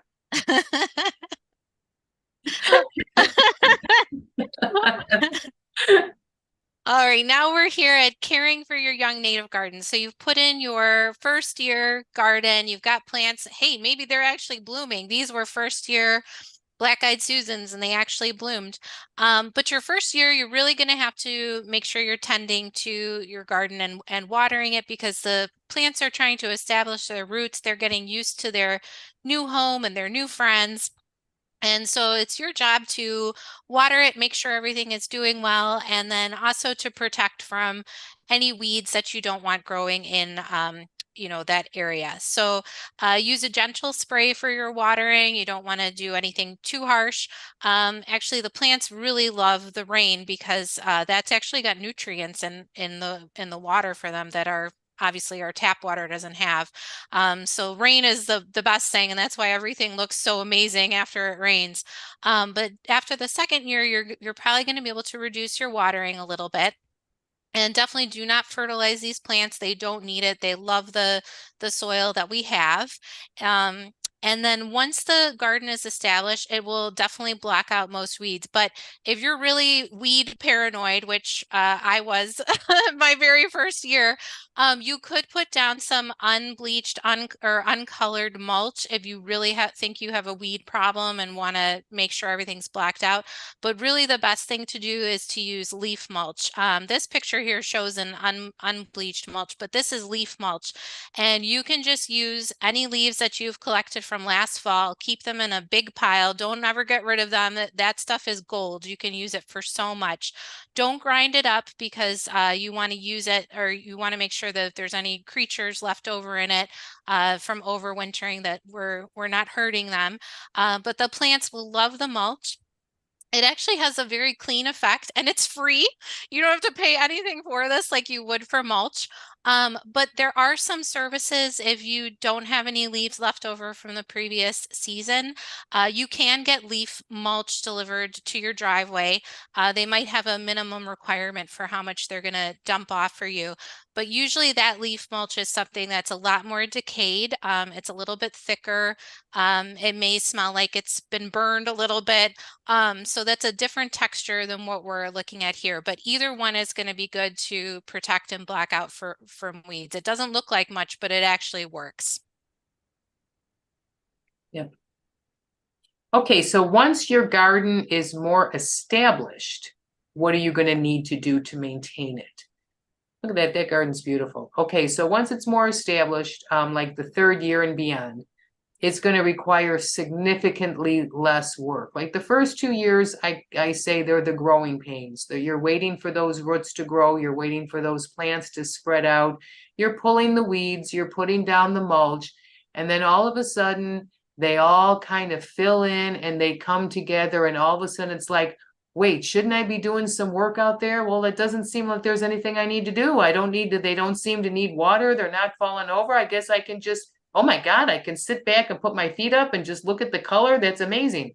You'll only need to water once they're established during excessive dry spells, unless you have a wettish area that you've put, plants that like a wetter soil, more of your wetland plants, like some of the ones we mentioned today.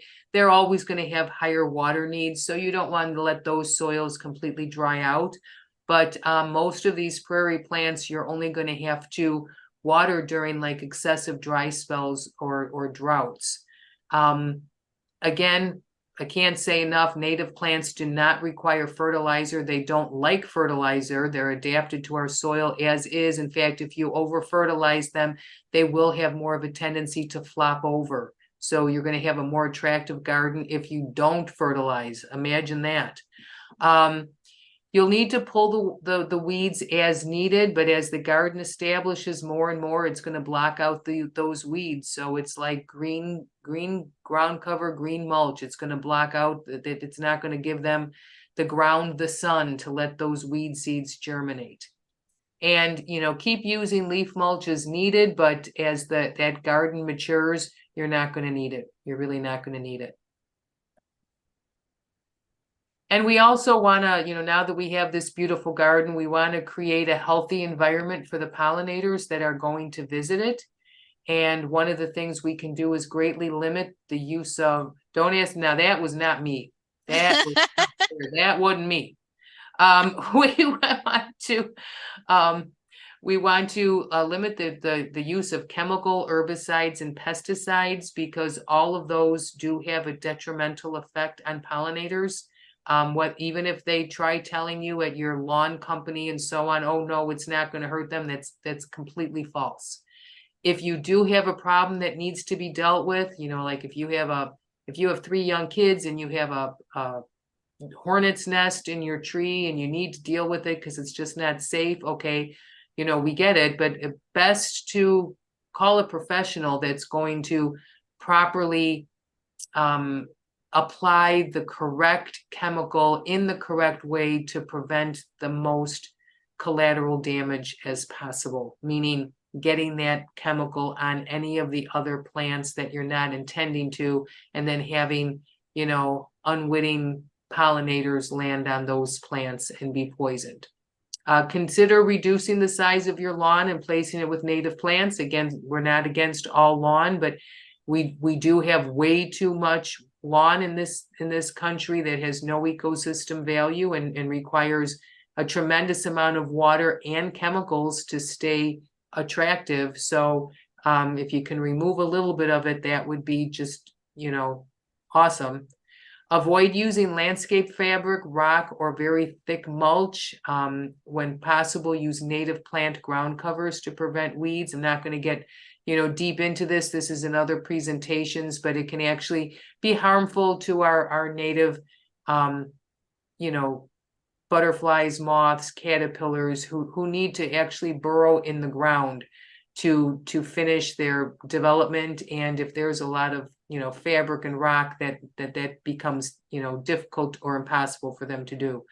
Help reduce light pollution. Light pollution is a real problem for birds. It's a real problem for moths, very deadly.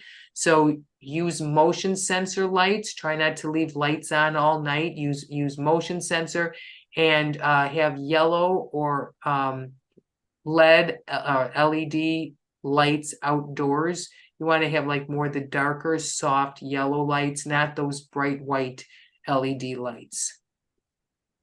Wait until spring to do a yard cleanup, and try to leave the old stems through the winter. I mean, now we're getting to the point, late April is a good time where you can start, doing your yard cleanup, but leave it until now, because you may have many pollinators using those old stems as a place to overwinter. If you can't stand the messy look in the winter and you must cut them back in the fall, I understand, no judging. What you can do is, rather than throw those stems out, tie them together and store them in a back corner of the yard until spring, where they won't bother you, but you're still giving any hibernating pollinators a chance to come out in the spring. Rake the leaves out of your lawn only. Let as many leaves as possible remain in your garden beds until spring. Many pollinators overwinter in leaf litter, and a lot of people wonder, and if you remember a day when we used to have tons of lightning bugs when we were kids that we would chase around and what have you, and it's like, what happened to all the lightning bugs? You just don't see them anymore. What happened to all the lightning bugs largely is leaf blowers, because lightning bugs, their larva overwinters in leaf litter. So if we remove all of the leaf litter, we remove all of next year's lightning bugs. So we've seen that happen before our eyes. And I also want to mention the concept of showing intentionality. When we put in a garden, not only do we want it to be beautiful for ourselves, but if we're really going to help our environment and heal some of the damage that was unknowingly done over decades of gardening incorrectly for our ecosystem, If we're going to be able to do that, we got to get more and more people on board. And if we're going to get more people on board, they have to think what we plant is beautiful. Now, we may want to go all out, and we may want, 10-foot compass plants on the edge of our property, or what have you. But we really have to think of, is this something that's going to inspire others, or is this going to be something that's going to make others run the other way or go to their mayor and complain? So we really need to keep, because we got to get more people thinking differently about the plants that they're planting. And that our best way of doing that is by not saying one word, but by creating something beautiful that makes them want to create the same thing. And one way we can do that is by showing intentionality. Like, this isn't just a bunch of hodgepodge plants. We are creating a garden. We're not creating a bunch of plants. We're creating a garden. We're creating serenity. We're creating mood. And and what we're doing is intentional. This isn't an area let go. This is an area that is intentionally created this way. And some of the ways that we can do this that makes it more aesthetically pleasing and intentional is by adding things like, even if it's just like the lawn that's on the outside of your garden, keep nicely mowed lawn, or incorporate right through the center of your garden a nicely mowed lawn path.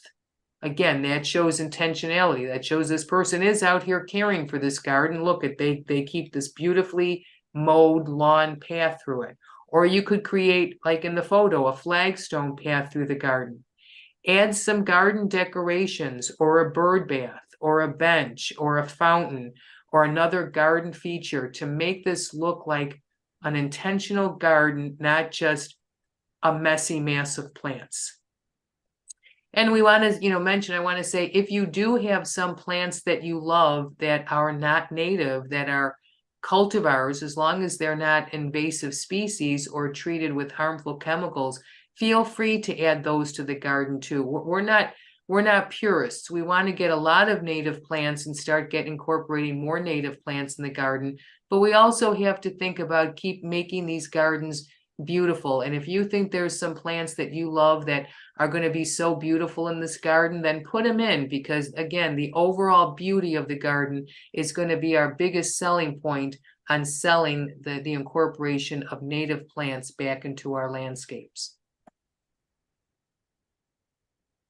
So where do you purchase native plants? So this is the biggest kicker of all, because not all of your local garden centers are going to carry native plants. If you're outside of Illinois, definitely Google your state name and native plant sales. There's going to be lots of native plant sales in the spring and into the early summer. And there are some nurseries that are going to have plants available throughout the season. So definitely check them out for native to your area. But there's some great resources online. Two of my favorites, Prairie Nursery, prairienursery.com, and Prairie Moon Nursery. In Illinois, we have a local native plant sales website, illinoisplants.org/native-plant-sales. And those will have a long listing of lots of groups having plant sales, which is really picking up in popularity. So do try to check it out and find one close to you.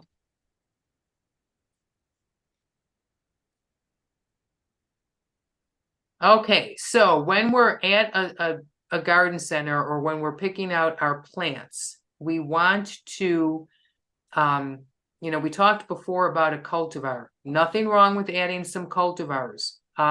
We want to get a lot of native plants in, because, they are more beneficial to our insects, especially in our pollinators, especially when it comes to color. And, like we talked earlier about coneflower, been a lot of cultivars made of coneflower, purple coneflower, because it's such a beautiful, easy plant.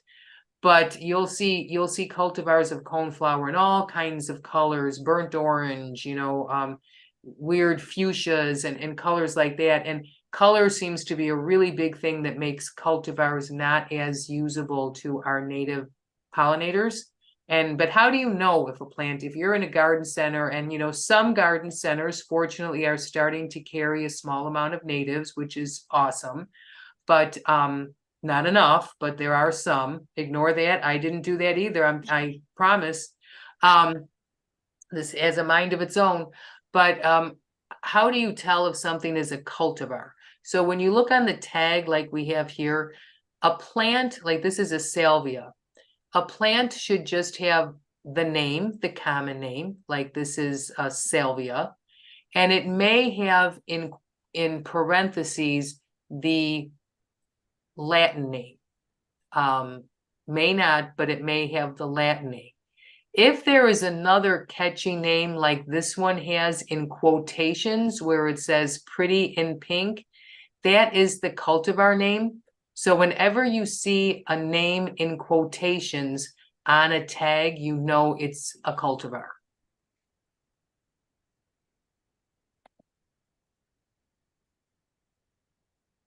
All right, and we have our third, Sagar Marine is having our third annual native plant sale on Saturday, June 1st, from 9 to 2 p.m. at Moraine Valley Community College in Palos Hills. You can find out more information on our website by going to sagmarine.org/2024-native-plant-sale. And we will have thousands of plants available for individual purchase that day in pint sizes. Some will be supplied by Midwest Ground Covers and their Natural Garden Natives line. Some will be from Stellar Natives. So we will, and in a couple weeks, we will be putting on the website when we get all the final information from the growers as to all the different varieties that we will be selling at the plant sale, but it'll be a ton. So we're going to have a ton of plants there that you can purchase that day. We also have, thousands of purchases. Oh, I said all this. Now I can show you. Here's some pictures of our last native plant sale. Look at how fun that looks. Look at how many plants we have. It's almost like a native plant fest. So come out and say hi. If nothing else, come say hi. Plant people are cool people. They We're really cool are. people. We Yeah. just stand around. We just stand around and talk about native plants and get all excited. It's fun. It's just good fun.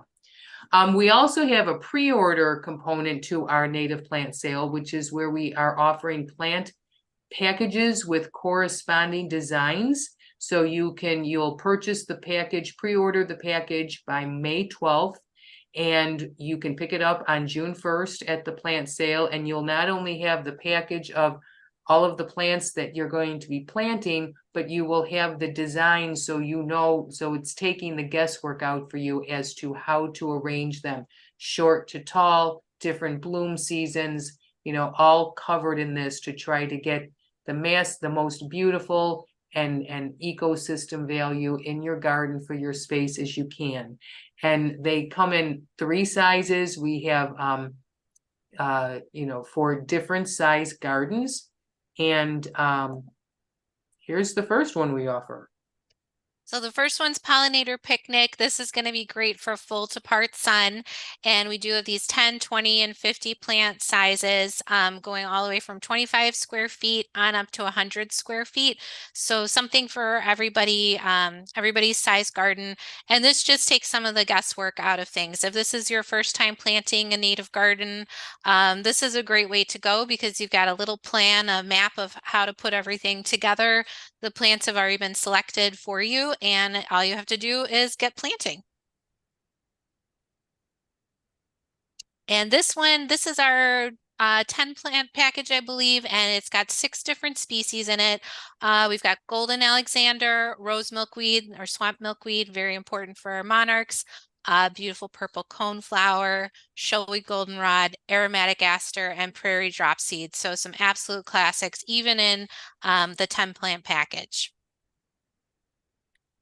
The next type of packages we're offering is for all of you bird lovers out there, is our bird banquet, plants that are specifically designed that the birds love the seeds from these plants. So it's nature's bird feeder. And again, small 25 square feet all the way up to large for 50 plants that will cover 100 square feet. And this will also be good for full to part sun.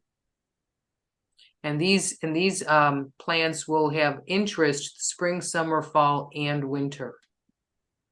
Here's the 20 plant package of the bird banquet, and you can see it has of the plants that many of the plants that we talked about tonight: wild columbine, foxglove beard tongue, showy black-eyed Susan, purple coneflower, wild bergamot, showy goldenrod, New England aster, and little blue stem. And then finally, we have Shady Sanctuary. We went all over all of these plants in a webinar we did last week about plants for shade, native plants for shade. But these are just some examples of the package. And I think we've got the 50 plant list here on the next slide, showing the huge variety of plants that you get in this one. Wild columbine, wild blue phlox, wild geranium, hairy beard tongue, zigzag goldenrod, Shorts aster, Jacob's ladder, Long Beach beak sedge, Virginia bluebells, common wood sedge, curly styled wood sedge, and large leaf aster. So for you sedge lovers, that's a great one. And some of those plants will also work in even part sun, even some of them in full sun, like wild columbine. So great option there. And thank you for joining us tonight. And we have some questions. We're going to get to the questions now. Just if any of you bug out and don't stay for the questions, I just want to give kudos to all of you for sitting this out. We're almost 2 hours in. I know this was a long one. We covered a lot of territory and we had a lot of information to share as we go into this gardening season. So good for you for sitting this out, listening to us for this long. And I hope that you got a lot out of it. And please visit our website, sagmarine.org, and visit us on social media. And again, if you think that we bring good information and you're on YouTube, please like this video and subscribe. But with that, we are going to take some questions from our enthralled audience. Will sheet mulching or polarization kill invasive campanula? Yes. I think it pretty much kills everything under there. So it will. It will. If you just have a spot of that, I think you can, believe it or not, I think you can even kill creeping Charlie this way. That's amazing. You can kill that. There you go. You mentioned the root systems on many plants as going very deep. I will be taking some of my lawn for a native garden, but the lawn sits atop a huge septic field. Am I asking for trouble with the roots damaging the septic pipe? Sherry, that is a wonderful question. And I don't know if you caught the webinar that we had with Doug Tallamy in February or early March, whenever that was, the end of February. And that very topic came up. And because they do have such, now they don't have like thick, aggressive roots like trees do. They're slimmer, more fibrous roots. But it's still probably, believe it or not, in this situation would behoove you to go with plants that have not as deep of roots. Maybe some of the ones where the roots only go like 2 feet deep. Maybe you don't want the 10-foot deep ones. So that is a wonderful question. And what I would mention for now, the consensus when we were talking with Doug Tallamy about this was on his website. And Mary, if you wouldn't mind putting the Homegrown National Park website link in the chat, on his website, he has a list of good native plants for containers. And the reason why these native, and by zone and by our area, and the reason why these native plants are good for containers is because they don't have as deep of root systems, because a very deep root system obviously would run out of room in a container. So I would look on the Homegrown National Park website, find that list, and that would be a great grouping of plants that you could safely start with. Did you have anything you wanted to add to that, Lexi? No, but I'm actually going to check that out because I want to do a test for my mother-in-law. I want to try and do some containers for her. She's in a condo, and I think a lot of people would like to try container gardening for native plants, and it's something we should do a webinar on too. So That's it's something a, that's on our list. It's yep. on our list. And if there's anything else that you want to hear from us, please, I just want to say, contact us through our website, through our contact form. And if you want to say, would you please do a webinar on such and such? We'd love to hear what your requests are and what you'd love to, learn more about. Not a question, but I feel you should say the golden Alexander is host to the black swallowtail. There are other swallowtails such as the Canadian. Yes, there are. There's other ones, even the spice bush swallowtail that have their own. So the golden Alexander, Kelly, yes, that's definitely, it's the black swallowtail that is host to, or host for the golden Alexander. In our area, southern Saskatchewan, hello up there, under a mugo pine in part shade, it grows about 18 inches tall and spreads slowly. I don't know what, you didn't put the name of the plant, Gail. That was Jacob's ladder. Oh, okay. You asked someone to advise us on the size of it. Oh, okay. Oh, perfect. Thank you very much, Gail. So she said it grows about 18 inches tall and spreads slowly, Lexi. So there you go. Oh, yeah, maybe we were talking about Solomon seal at that point. Okay. Yeah, you're right. I was wrong. Solomon seal. It was just answering that question that you guys asked. And And we also everybody- have a comment on YouTube. Yes, it spreads by rhizomes, and it does spread and self-propagate, and it's very cool in how the blooms look and hang underneath. So thank you everybody for that information, and I can't wait to see it in my garden this year. And for all of those who heard Mary's voice, hi, Mary. She's always behind the scenes making things run smooth. Okay, so we have Greg. Hi, Greg. Swamp milkweed, yet medium to dry soil. Why is it called swamp if it's good for dry soil? Because it's just an amazing plant. It can do well in swamp, and it can take a lot of water, but it really is such an adaptable plant. I probably wouldn't, if it's in dry soil, it will live, but you're going to need to water it every day. But in medium soil, it's much more drought tolerant than the name indicates. It will grow in more of a swampy area, but doesn't absolutely need that. But it is one of those plants that you can put it in a drier place. It doesn't have to be in a wet area. But if we have an extended drought period, it's probably going to show some signs of suffering. It's a plant that you'll have to periodically get out and give it a drink. Please let the audience know that Virginia bluebells go dormant by the end of June. They are going to sleep, not dying. Great point. Don't worry. And that kind of gets to what a spring ephemeral is. When we talk about ephemerals, they're plants that come up in the spring before the trees are leafing out. They're getting the sun that's coming through the trees, and they are like done blooming, and they completely die back to the ground by the time the leaves and the trees are leafing out, by the time all of your other plants are coming up. And so they come up and they do their thing when nobody else is, and by the time they're done doing their thing, they just die back to the ground, and you don't even see them until next spring. They're just very cool. And like my Virginia bluebells, they are spreading, they're colonizing in many places. But it's wonderful. It's never going to be something, you just have this beautiful spring color in many areas, but when they're done, they go away. It doesn't affect any of your other plants, any of your other flowering plants. They just come and put on their show, and then they quietly leave for the next year.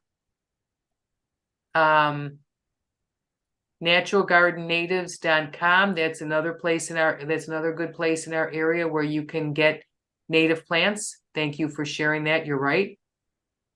And thank you, Janie. Excellent presentation. I love the pollinator picnic kits. Thank you so much. Hopefully one for any size that somebody's looking for.